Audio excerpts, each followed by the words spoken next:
mag-umpisa na tayong magluto. Naglagay naman ako ng mantika sa kawali at una nating igigisa ay itong sibuyas. Kapag malambot na yung sibuyas, ay sunod natin itong bawang. At ayan, isang kutsa lang natin ito ng kaunti. Pagkatapos ay maglalagay nga rin pala ako dito ng giniling. So 1/4 na giniling lang yan at okay na okay na. Sunod, kapag nagisa na natin ng maayos yung giniling, ay pwede natin ilagay dito yung tinapa. Naglagay na nga rin ako dyan ng paminta at titimplahan na natin ito ng pati. So mag-a-adjust na lang tayo mamaya kung kinakailangan. Pagkatapos ay nilagay ko na nga pala dito yung pinaglagaan ng hipo. Masasarap kasi kapag yan talaga ang ipangsasabaw nyo. Naglagay na nga rin pala ako dyan ng shrimp cube pero pwede rin naman ang pork cubes. Pagkatapos ayan ay pakukuluin lang natin. At kapag kumulo naman na ay maglalagay na tayo dito ng atswete na pampakulay. O ganyan nga lang yung ginawa kong pagpapakulay dito sa ating palabok at ayan binabad nga lang natin siya dyan sa mainit na sabaw. Pagka okay na ito ay pwede na tayo ditong maglagay ng tinunaw na cornstarch. So nagtunaw lang ako dyan ng dalawang kutsara ng cornstarch. At kapag okay na yan, ayan halu-haluin lang natin ito hanggang sa maging ganito na ang itsura niya,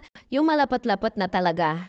O di ba sobrang dali lang gumawa ng napakasarap na palabok at pang-Jollibee style nga yung ginaya ko dito kaya naman bihon yung ginamit ko. Hindi ka na nga mabibitin dito dahil sa kalahating bihon ay marami na talaga ang makakakain nito. Ilalagay mo pa dyan lahat ng mga gusto mong itopping sa kalimutan ko nga the best din ito kapag mayroong pusit.